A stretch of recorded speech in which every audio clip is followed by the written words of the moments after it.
Hello everyone, स्वागत है आप सभी का निशा टेक टॉक चैनल में। तो आज मैं एमएस एक्सेल का पार्ट 7 कराने वाली हूँ, जिसमें होम टैब का नंबर ग्रुप का पार्ट 2 कराने वाली हूँ। तो पिछली वीडियो में मैंने पार्ट 1 कराया था। जिन्होंने पिछली वीडियो नहीं देखी है वो जाके पिछली वीडियो जरूर देख लें। और ये मैं बहुत ही बेसिक लेवल का करा रही हूँ, जिसको एक्सेल के बारे में कुछ भी नॉलेज नहीं है वो इजीली इसको अंडरस्टैंड कर सकता है, क्योंकि इंग्लिश वाला मीडियम का और हिंदी वाले मीडियम का दोनों ही इजीली इसको देख पाएंगे और समझ पाएंगे। तो किसी को कोई भी दिक्कत नहीं आएगी। तो पुरानी वीडियोस जरूर जाके देखें, तब इसमें आगे बढ़ें। तो चलिए बिना टाइम वेस्ट किए हुए हम वीडियो शुरू करते हैं। तो जो नंबर ग्रुप है उसका पार्ट 1 में ऑलरेडी डिस्कस कर चुकी हूँ आपसे। इसमें मैंने आपको general, number, currency, accounting, short date, long date के बारे में डिफरेंस बताया था, किस तरीके से यूज करते हैं ये भी बताया था, पूरे डिटेल में बताया था। जिसने पुरानी वीडियो नहीं देखी है वो जाके प्लेलिस्ट में देख सकते हैं, और मैं डिस्क्रिप्शन में लिंक भी प्रोवाइड करा दूंगी। तो पहले पुरानी वीडियोस को जाके देखें, फिर इस वीडियो को देखेंगे तो आपको अच्छे से समझ में आएगा। यहाँ तक हम डिस्कस कर चुके हैं। अब मैं करती हूँ टाइम डिस्कस। ठीक है, तो मैं देख लेती हूँ आगे क्या क्या है। मैंने आपको लॉन्ग डेट तक बता दिया था, आगे आने वाले में टाइम बताऊंगी, परसेंटेज, फ्रैक्शन, साइंटिफिक और कुछ टेक्स्ट। यहाँ पे क्लिक करते हैं तो टेक्स्ट, स्पेशल और कस्टम, ये कुछ मैं आपको बताने वाली हूँ इसी वीडियो में। ठीक है, तो हम यहाँ पे टाइम लिख लेते हैं। पहले मैं टाइम को डिस्कस करती हूँ। तो टाइम लिख लिया मैंने, फिर मैं एंटर प्रेस करती हूँ। यहाँ पे फॉन्ट जो है, जो इनका फॉन्ट है सेम फॉन्ट ले लेती हूँ। 18 फॉन्ट लिया हुआ है तो 18 फॉन्ट ले लिया। अब मैं यहाँ पे टाइम लिखती हूँ। तो मैं टाइम लिखती हूँ यहाँ पे 04:43 PM। ये इतना टाइम हो रहा है, ये ले लिया मैंने और किया मैंने एंटर। अब मैं यहाँ पे जैसे ही क्लिक करूंगी तो देखो यहाँ पे कस्टम लिखा रहा है, टाइमिंग नहीं लिखा रहा। टाइमिंग ये बाय डिफॉल्ट इस तरीके का हम लिखते हैं तो कस्टम ही लिखाता है, टाइम नहीं लिखाता। सपोज मैं यहाँ पे F2 करके भी हम कर सकते हैं, एडिट करने के लिए डबल क्लिक करके भी कर सकते हैं। तो मैं डबल क्लिक करूं या फिर मैं यहाँ पे जाके F2 प्रेस करूं तो इस तरीके से आ जाएगा। तो यहाँ पे 16:43 और इस तरीके से लिख रहा है टाइम, लेकिन हम एंटर प्रेस करते हैं तो ऐसे आ जाता है। ठीक है, तो ये इस तरीके से बाय डिफॉल्ट आता है। अब मैं सपोज यहाँ पे करती हूँ, यहाँ पे कर देती हूँ 20 सेकेंड में 16, मतलब 4:43 हो रहे हैं और 20 सेकेंड हो रही है टाइम। ठीक है, फिर मैं एंटर प्रेस करती हूँ तो यहाँ पे वही लिखा रहा है, कुछ नहीं आ रहा। लेकिन यहाँ पे जाके मैं जैसे ही यहाँ पे जाके टाइम में जाऊंगी, टाइम में जाऊंगी तो यहाँ पे आ रहा है 16, 43, 20 सेकेंड। अब मैं इसको टाइम कर देती हूँ। जैसे मैं सेलेक्ट करूंगी, अब मैं एंटर करती हूँ तो अब चेंज नहीं हो रहा है। तो बाय डिफॉल्ट क्या आता है, आपका कस्टम आता है, और आप करना चाहे तो उसे टाइम में कर सकते हैं। तो मैंने ये टाइम में कर दिया है। तो इसी तरीके से कुछ और टाइम ले लूंगी मैंने अब और टाइम कितना, 18 ले लेते हैं, 18:50। ये ले लिया। तो यहाँ पे फिर से कस्टम आ रहा है। अब यहाँ के मोर नंबर फॉर्मेट्स में जाते हैं और यहाँ पे हम टाइम में देखते हैं। तो टाइम में देखा तो देखो टाइम इस तरीके से काफी सारे ऑप्शन दिए हुए हैं। अब मेरा जो सैंपल है 18:50 वो इस तरीके से दिया हुआ है ये वाले टाइम में। मैं यहाँ पे करूंगी, ये करूंगी, ये करूंगी, तो ये क्या होगा, इस तरीके से मैंने किया तो 6:50 PM इस तरीके से PM में लिखा रहा है। मतलब ये वाला जो था ना 18:50 वो ये था। यहाँ पे PM, यहाँ पे भी PM, किस तरीके से हम सेट कर सकते हैं। और हम करना चाहें तो इस तरीके से भी सेट कर सकते हैं 18:50। तो ये दो हैं, या तो आपको ये 6:50 PM मिल जाएगा या फिर इस फॉर्मेट में मिल जाएगा 6:50 बड़ा बड़ा PM लिखा मिल जाएगा, या फिर 18:50 भी आपको मिल जाएगा। तो मैंने 18:50 कर रखा है। अब मैं ये वाला सेलेक्ट कर लेती हूँ यहाँ से और मैं कर देती हूँ ओके। ठीक है, तो ये हैश आ गया क्योंकि इसमें स्पेस कम था, तो ये कर दिया 6:50 PM। तो ये टाइम सेट हो गया। इस तरीके से भी हम टाइम यहाँ पे जाके मोर नंबर फॉर्मेट्स में जाके अपने हिसाब से हमें किस तरीके से टाइम लिखा हुआ दिखना चाहिए वो हम सेट कर सकते हैं। PM में दिखना चाहिए या फिर इस तरीके से दिखना चाहिए, 16 इस तरीके से दिखना चाहिए, 4 बज के इतना हो रहा है, या फिर इस तरीके से टाइम दिखना चाहिए, वो हम सेट करके देख सकते हैं। मैं टाइम समझ लिया। अब नेक्स्ट देखते हैं। नेक्स्ट क्या है आपका, परसेंटेज। तो हम यहाँ पे परसेंटेज लिख लेते हैं। परसेंटेज लिख दिया मैंने, एंटर दबा दिया, तो कर दिया ये। यहाँ पे फॉन्ट में ले लूंगी 18। अब मैं कुछ परसेंटेज लिखती हूँ। मैं 25%, 30%, इस तरीके से लिख दिया। तो मैं यहाँ पे क्लिक करूंगी तो ये परसेंटेज ऑटोमेटिकली आ चुका है। यहाँ पे क्लिक किया मैंने तो ये परसेंटेज ऑटोमेटिकली आ गया। अगर मैं इसे यहाँ पे क्लिक करके जनरल कर देती हूँ तो कितना हो जाएगा, 0.25 हो जाएगा जनरल, मतलब परसेंटेज का सिंबल हट गया। अगर आप परसेंटेज का सिंबल लगा देते हैं तो वो कैटेगरी कौन सी हो जाती है, उसका फॉर्मेट परसेंटेज फॉर्मेट हो जाता है। तो मैं फिर से यहाँ पे 25% कर लेती हूँ। अब परसेंटेज का यूज क्या है, मतलब क्यों परसेंटेज का दिया गया है यहाँ पे। परसेंटेज का इसलिए दिया गया है, जैसे मैं ये इतना सेलेक्ट कर लेती हूँ, इतना पूरा, या फिर पूरा मैंने इतना सेलेक्ट कर लिया और यहाँ पे मैंने चूज कर लिया परसेंटेज, मैंने परसेंटेज चूज कर लिया तो यहाँ पे 0.00 ऑटोमेटिकली आ गया। ठीक है, अब मैं कुछ भी लिखती जाऊंगी तो परसेंटेज का सिंबल ना ऑटोमेटिकली लगता जाएगा। मैं 65 लिख रही हूँ, मैंने 55 लिखा तो परसेंटेज का सिंबल ऑटोमेटिकली आ गया। मैंने सपोज लिखा 55.90 तो परसेंटेज का सिंबल पीछे ऑलरेडी लगता जा रहा है। तो कोई भी आपको डेटा एंट्री करनी हो उसमें आपको ये बहुत यूजफुल होगा, बहुत ज्यादा काम आएगा कि आपको परसेंटेज लिखनी है लेकिन बार बार सिंबल लगाने की जरूरत नहीं पड़ेगी। तो इसमें सेटिंग में देख लेते हैं क्या क्या है, मोर नंबर फॉर्मेट्स में जाके देख लेते हैं परसेंटेज में। तो यहाँ पे ये 0.00 आ रहा है, मैं इसको रिमूव कर देती हूँ। ठीक है, मैं हटा देती हूँ इसका, तो डायरेक्ट नंबर ही आएंगे, पॉइंट नहीं आएगा ना, पॉइंट के बाद कुछ भी आएगा। जैसे मैं यहाँ पे 25 लिखती हूँ तो सिर्फ 25 ही आएगा, 0.00 जो भी है वो हट चुका है। जैसे यहाँ पे था इतना कर लेते हैं, इसको भी हम हटाना चाहें तो एक सिंबल कर से एक पॉइंट के बाद एक सिंबल करेंगे तो पॉइंट के बाद एक जीरो रह गया। इस तरीके से हम अपने हिसाब से सेलेक्ट कर सकते हैं कि किस फॉर्मेट में हम लिखना चाहते हैं परसेंटेज को, किस तरीके से लिखना चाहते हैं। और परसेंटेज का सिंबल नहीं लगाने की कोई भी जरूरत नहीं है, आपका हो जाएगा बिना सिंबल लगाए परसेंटेज का यूज करके। अब नेक्स्ट देख लेते हैं, नेक्स्ट क्या है, नेक्स्ट है फ्रैक्शन। ठीक है, तो हम यहाँ पे फ्रैक्शन लिख लेते हैं, फ्रैक्शन, मैं फ्रैक्शन लिख लिया, एंटर दबा दिया के बाद यहाँ पे हम कर लेते हैं 18, इसको भी फिल कर लेते हैं।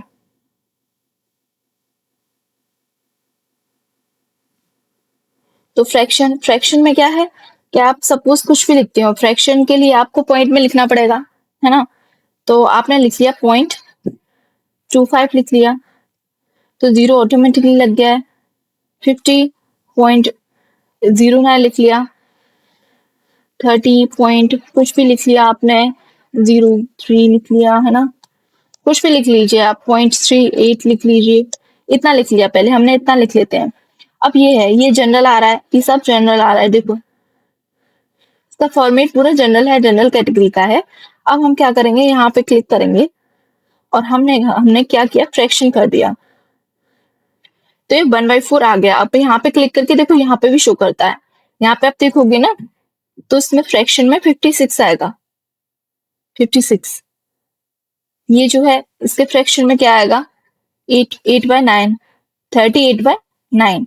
इस तरीके से फ्रैक्शन आप चाहो जैसे पूरा ऐसे सेलेक्ट कर सकते हैं और यहाँ पे हम फ्रैक्शन कर देते हैं तो इस तरीके से ऑटोमेटिकली आएगा। अब मैं कुछ भी लिखती हूँ, मैंने लिखा 0.33, ये लिख दिया तो 1/3 ऑटोमेटिकली आ गया। 0.25 लिख दिया तो ऑलरेडी ऑटोमेटिकली आ गया फ्रैक्शन का।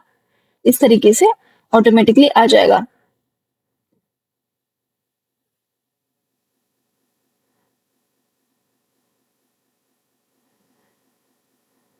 अब क्या करते हैं, हम जाते हैं मोर नंबर फॉर्मेट्स में, क्या क्या है देख लेते हैं। तो ये मोर नंबर फॉर्मेट्स में ये दिखा रहा है कि आप किस तरीके से करना चाहते हो टाइप में, मतलब सिर्फ 1 डिजिट तक करना चाहते हो या 2 डिजिट तक करना चाहते हो, 3 डिजिट तक या हाफ में, क्वार्टर्स में, इस तरीके से ये इसके टाइप हैं कि कौन से टाइप में होता है ये। तो इसका भी आप यूज करके कर सकते हो। जैसे सैंपल 56 दे रखा है ना, ये कौन से सैंपल 56 है, ये अप टू 1 डिजिट तक है। अप टू 2 डिजिट तक करूंगी तो 56 1/11 आ जाएगा। अप टू 2 डिजिट तक किया मैंने तो 56 1/11 आ चुका है। यहाँ पे देखते हैं ये जीरो क्यों आ रहा है, वो नंबर फॉर्मेट्स में गए, ये गए हम, अप टू 1 डिजिट तक जीरो था, अप टू 2 डिजिट तक गए तो ये इस तरीके से 2/67 हो गया। अब हम जनरल करके देखते हैं जनरल किया तो मेरी वैल्यू क्या थी, पॉइंट 03 थी वैल्यू, इसीलिए एक डिजिट तक किया था इसलिए 0 आ गया। लेकिन हमने 2 डिजिट तक किया। हमने यहाँ पे क्या किया, फॉर्मेट में गए, यहाँ पे फ्रैक्शन में गए और यहाँ पे जाके 3 डिजिट तक कर लेते हैं तो 3/100 आ जाएगा। ठीक है, कैसे? क्योंकि मेरी वैल्यू थी पॉइंट जीरो थ्री थी, तो इसको फ्रैक्शन में करने के लिए हम क्या करेंगे, यहाँ से अपॉन 100 हो जाएगा, पॉइंट हटा के नीचे 2 जीरो बढ़ा देंगे तो 3/100 हो जाएगा। तो इसलिए इसको 3 डिजिट तक किया गया है। तो इस तरीके से आप फ्रैक्शन में कर सकते हैं, फ्रैक्शन का यूज कर सकते हैं। आई होप आपको यहाँ तक समझ में आ गया होगा।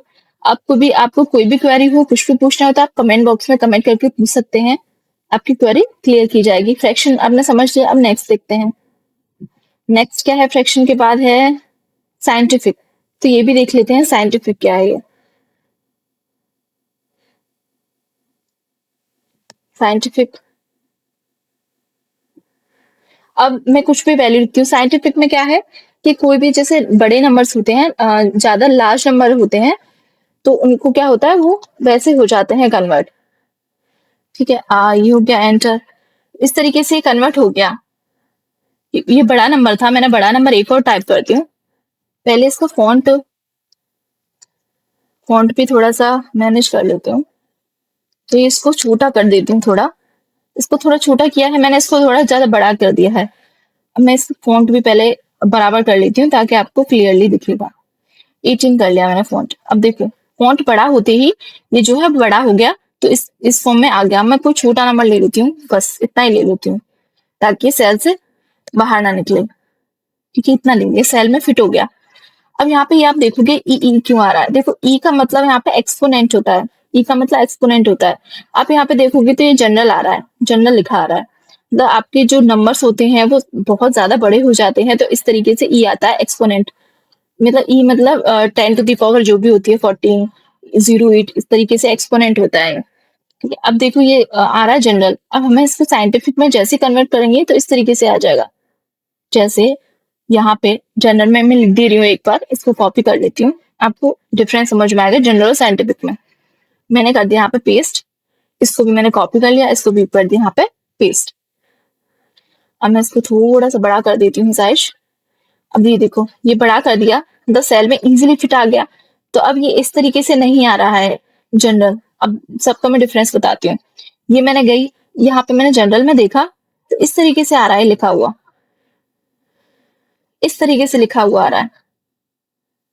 ये और छोटा हो गया और छोटा, इस तरीके से छोटा बड़ा करते हैं तो ये चेंज आता है, इस तरीके से आ रहा है इसमें लिखा हुआ साइंटिफिक में। और आप जनरल में देखोगे तो 9.699 इस तरीके से आ रहा है, और साइंटिफिक में यहाँ पे 69 की जगह 70 हो चुका है। ठीक है, ऐसे ही यहाँ पे जनरल में क्या हो गया, यहाँ पे 87 है, यहाँ पे 8.8 हो गया है। ठीक है, अब अब ये देखो इसको मैं साइंटिफिक करती हूँ तो साइंटिफिक में क्या आ जाएगा, 8.77 आ जाएगा। मतलब 69 का यहाँ पे क्या हो जाएगा, 69 का 7 हो जाएगा, क्योंकि 7 के बाद 6 है तो ये 7 हो गया है। 8.77, 7 के बाद 5 से बड़ा है 6, इसलिए यही हो गया है। 6 जो है वो 69 है, इसलिए 7 हो गया है। ठीक है, इस तरीके से ये साइंटिफिक है और ये साइंटिफिक है, ये जनरल है। आप इस तरीके से इसे बड़ा कर देते हैं तो ये पूरा हो गया। आप इसे छोटा कर देंगे तो ये और छोटा कर देंगे तो नीचे वाला ई पे कन्वर्ट हो जाएगा, एक्सपोनेंट में। अब ये वाला नंबर है, इसको आप, ये जनरल में है, छोटा है, सेल में फिट हो रहा है। अब इसको मैं साइंटिफिक करना चाहूँ तो साइंटिफिक में इसकी वैल्यू ये आएगी। तो मैं आपको यहाँ पे इसको कॉपी कर देती हूँ, यहाँ पे कर देती हूँ पेस्ट, और यहाँ पे जाके साइंटिफिक का कोई ऐसा ज्यादा वो नहीं है, साइंटिफिक ही कर दिया कि 8 के बाद 7 9 है तो 7 9 को इससे 8 कर दिया, एक्सपोनेंट में 10 to the power यहाँ पे 06 इस तरीके से हो जाएगा। तो ये आपने साइंटिफिक और इस तरीके से यूज करते हैं जनरल, ये डिफरेंस देख लिया। अब मैं इसको कर देती हूँ यहाँ से डिलीट। यहाँ पे देखो मैं यहाँ पे डिलीट तो कर दिया है मैंने यहाँ पे, लेकिन मैं कुछ भी इस तरीके से टाइप करके फिर से एंटर करूंगी तो फिर से हो जाएगा। अब हम नेक्स्ट समझ लेते हैं, इसको मैं ऐसे वर्क कर देती हूँ बस। अब हम समझ लेते हैं नेक्स्ट। नेक्स्ट क्या है हमारा, साइंटिफिक कर दिया टेक्स्ट। नेक्स्ट है टेक्स्ट।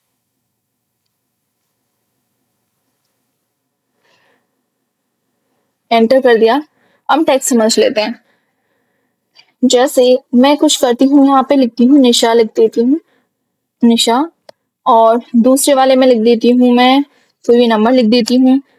तीसरे वाला भी यहाँ पे करूंगी तो तीसरे वाले में कुछ भी फिर से कोई नंबर लिख लेती हूँ। फिर से यहाँ टेक्स्ट लिख लेती हूँ हाय। अच्छा, इसमें मैंने फॉन्ट जो है वो 18 नहीं किया है। कुछ भी लिख देती हूँ, हिमांशी लिख देती हूँ इसमें, हिमांशी, हिमांशी लिख दिया। अच्छा, इतना ही देखते हैं पहले। तो आपने देखा होगा कि यहाँ पे जो टेक्स्ट है वो तो लेफ्ट अलाइन है, लेकिन नंबर राइट अलाइन है। यहाँ जैसे यहाँ पे क्लिक करती हूँ तो यहाँ पे जनरल लिखा आ रहा है, यहाँ पे भी जनरल, यहाँ पे भी जनरल, यहाँ पे भी जनरल भी लिखा आ रहा है। ठीक है, तो अब मैं इसको कर लेती हूँ टेक्स्ट में। मैंने कर लिया इसको, यहाँ से सेलेक्ट करके टेक्स्ट में कर लिया, ओके कर दिया। तो अब यहाँ पे ये टेक्स्ट पे, टेक्स्ट जो है मैंने बता दी कि हाँ ये टेक्स्ट है। अब क्या फर्क है, जैसे यहाँ पे नंबर्स है, ये क्या आ रहा है, राइट साइड में आ रहा है, राइट, लेकिन हमें ये टेक्स्ट की फॉर्म में चाहिए, एज अ टेक्स्ट चाहिए। तो हम क्या करेंगे, मैं पहले पूरा सेलेक्ट कर लेती हूँ और ये सबको क्या कर देती हूँ, टेक्स्ट सेलेक्ट कर लेती हूँ। मोड नंबर फॉर्मेट्स में गए, यहाँ से टेक्स्ट किया, यहाँ से ओके कर दिया, तो ये देखो लेफ्ट अलाइन हो गया। मतलब कोई भी आप नंबर लिखते हो, जैसे कोई भी नंबर लिखा मैंने, तो क्या हो गया, ठीक है, कोई भी नंबर लिखा मैंने तो ऐसे लेफ्ट अलाइन हो जाता है। यहाँ से मैं इसके साइज 18 ले लेती हूँ, या फिर पूरा ही जो भी है उसका 18 ही ले लेते हैं साइज, जहाँ तक बार बार नहीं करना पड़ेगा। 18 ले लिया मैंने, इसको थोड़ा सा कर दिया यहाँ से बड़ा, इसको थोड़ा सा और बड़ा कर दिया। अब ये देखिए आप, अब ये जो है किधर हो रहा है, ये राइट अलाइन हो गया, लेकिन टेक्स्ट मैंने सेलेक्ट कर लिया तो ये लेफ्ट अलाइन हो गया। अब मैं यहाँ पे एक और नंबर ले लेती हूँ, बस सिमिलर ही हो गया। कुछ भी नंबर और ले लेती हूँ, यहाँ से सेलेक्ट कर लिया। अब मैंने कुछ और नंबर ले लिया। अब मैं क्या करती हूँ, जैसे यहाँ पे इन दोनों का सम लेती हूँ, ठीक है, इन दोनों का सम लिख लेती हूँ, यहाँ पे इक्वल टू लगाती हूँ, सम लिख लेती हूँ, ब्रैकेट स्टार्ट कर लेती हूँ, फिर ड्रैग कर लेती हूँ, यहाँ पे क्लिक करके इस तरीके से ब्रैकेट क्लोज, एंटर दबा देती हूँ, ये तो इसका सम आ गया। ठीक है, ये इसका दोनों का सम इतना हो गया, सम आ गया। अब ये देखिए, अब यहाँ पे इन दोनों का सम नहीं आएगा क्योंकि टेक्स्ट फॉर्मेट में है, इसलिए हम अगर सम करना चाहेंगे तो इन दोनों का सम नहीं आएगा। चलो देख लेते हैं। इक्वल टू कर लिया मैंने, इक्वल टू कर लिया, सम लिखा है, और फिर ब्रैकेट स्टार्ट करके ये इस तरीके से दोनों को सेलेक्ट कर लिया है, और फिर ब्रैकेट को करके एंटर करूंगी तो ये लिखा आया है, तो ये टेक्स्ट है, और टेक्स्ट का सम नहीं होता है तो ये नंबर, दिखने में तो नंबर लग रहा है हमें, लेकिन ये नंबर नहीं है। अभी मैंने इसका फॉर्मेट जो है वो टेक्स्ट फॉर्मेट कर दिया है, तो इसलिए अब ये टेक्स्ट हो गया, नंबर नहीं है। ठीक है, तो इस तरीके से हम, अगर हम चाहते हैं कि हमें ऐसा टेक्स्ट यूज करना है, हमें लेफ्ट जो है लेफ्ट अलाइन रखना है, राइट अलाइन नहीं रखना, नंबर फॉर्मेट में नहीं रखना, हमें टेक्स्ट फॉर्मेट में रखना है, कोई भी नंबर को इस तरीके से हम रख सकते हैं। तो देखिए ये जो है सम नहीं हुआ है क्योंकि टेक्स्ट है, इसका सम हो गया था क्योंकि ये नंबर फॉर्मेट में था, नंबर कर रखा था, टेक्स्ट नहीं था। तो ये समझ में आ गया होगा आपका टेक्स्ट का यूज। तो चलिए हम टेक्स्ट समझ लिया, स्पेशल समझते हैं। एस स्पेशल लिख लिया मैंने, देन एंटर कर दिया। ठीक है, अब मैं कुछ और नंबर्स लिख लेती हूँ, यहाँ पे इस तरीके से लिख लिया, और यहाँ पे 1 2 3 4 इस तरीके से कुछ नंबर और लिख लिए। ठीक है, ये कुछ नंबर लिख लिए हैं मैंने। स्पेशल थोड़ा सा इधर मूव कर लेते हैं, हाँ स्पेशल। अब समझते हैं कि स्पेशल क्या है ये। ठीक है, टैग समझ लिया, स्पेशल देखते हैं। स्पेशल के लिए हमें क्या करना होगा, मैं पूरा सेलेक्ट कर लेती हूँ, आप इसको, ये मैंने पूरा सेलेक्ट कर लिया।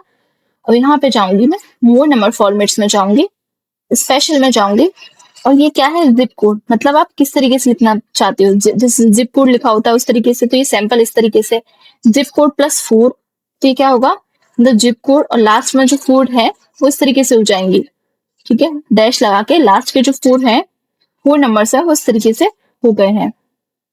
ठीक है, इस तरीके से आप लिखना चाहते हो, मतलब ये इस तरीके से यूज होते हैं कि आप जैसे फोन नंबर वगैरह लिखते हो, जैसे फोन नंबर है, मैं बताती हूँ, फोन नंबर में आप क्या है, फोन नंबर में कुछ इस तरीके से लिखते हैं, तो इस तरीके से कर लिया, तो ये क्या हो गया, फोन नंबर हो गया स्पेशल। इस तरीके से फोन नंबर के लिए यूज करते हैं इसको। नेक्स्ट देख लेते हैं, नेक्स्ट सोशल सिक्योरिटी नंबर। तो इसको ओके करेंगे तो इस तरीके से आ जाएगा कुछ। तो बस स्पेशल का यूज इतना ही था कि आप फोन नंबर या जिप कोड किस तरीके से उसको प्रेजेंट करना चाहते हो। ये स्पेशल हो गया। अब नेक्स्ट समझते हैं, कस्टम रह गया हमारा लास्ट। ठीक है, साइंटिफिक हो गया, स्पेशल हो गया, कस्टम रह गया ना। तो कस्टम देख लेते हैं, कस्टम लिख लेते हैं यहाँ पे CUSTOM, कस्टम लिख लिया हमने और ये कर दिया एंटर। तो कस्टम में ऐसा कुछ इम्पोर्टेंट नहीं है। जैसे मैं यहाँ पे सपोज डेट लिखती हूँ 12/09/2025, इस तरीके से मैंने डेट लिख लिया। एक टाइमिंग और लिख लेती हूँ, 9:10 लिख लेती हूँ, 9:10 PM, इतना लिख लिया मैंने। ठीक है, अब मैं यहाँ पे ये डेट आ रहा है, ये यहाँ पे कस्टम आ रहा है। ठीक है, तो मैं इसमें भी जाके कस्टम में जाती हूँ, मोर नंबर फॉर्मेट्स में जाती हूँ, यहाँ कस्टम में गई। कस्टम में जाने के बाद मैं यहाँ पे इस तरीके से सेलेक्ट कर लिया डेट को, इस तरीके से ओके कर दूंगी तो ये इस तरीके से आ जाएगा। मतलब कस्टम में भी जाके आप कर सकते हैं। टाइम को देख लेते हैं। कस्टम में बहुत सारे ऑप्शन है, आप उस हिसाब से देख सकते हो आपको जरूरत के हिसाब से। चलो मैं टाइम देख लेती हूँ। तो टाइम का जैसे मैंने डेट डाली थी तो डेट का आ गया था। ये भी ऑलरेडी यहाँ पे टाइम का आ रहा है, किस तरीके से आप टाइम सेट करना चाहते हो। मैंने ये कर लिया है, तो यहाँ पे 9:10 PM इस तरीके से लिखा आ गया है। फिर से मैं कस्टम में जाती हूँ और मुझे ये वाला कर लेती हूँ सेलेक्ट, तो ये आ चुका है इस तरीके से। यहाँ पे ईयर आ रही है, यहाँ पे सॉरी डे आ रहा है और यहाँ पे टाइमिंग आ रहा है। इस तरीके से आप कस्टम का यूज करके डेट, आवर्स वगैरह ये सब कर सकते हो। यहाँ पे सिर्फ मिनट और सेकंड्स आएंगी, क्योंकि 10 जो है मिनट डाली थी मैंने, 9:10:00 सेकंड डाला था, तो सिर्फ मिनट्स और सेकंड आ गए। इस तरीके से आप कस्टम यूज कर सकते हो। तो मैंने आज की वीडियो में आपको बता दिया time, percentage, fraction, scientific, text, special और कस्टम, इनके क्या क्या यूजेस हैं। तो आने वाली वीडियोस में मैं और ग्रुप्स डिस्कस करूंगी, स्टाइल, सेल्स वगैरह। तो जिन्होंने पुरानी वीडियोस नहीं देखी है वो पुरानी वीडियोस देख लें पहले, ताकि उनका एक रिदम बन जाए और वो आगे की वीडियोस को भी इजीली समझ पाए। तो आज की वीडियो में बस इतना ही था। आई होप आपको वीडियो अच्छी लगी होगी। वीडियो अच्छी लगी होगी तो वीडियो को लाइक कर दीजिए, शेयर कर दीजिए और चैनल को सब्सक्राइब जरूर कर दीजिए। तो चलिए आज के लिए बस इतना ही। थैंक्स।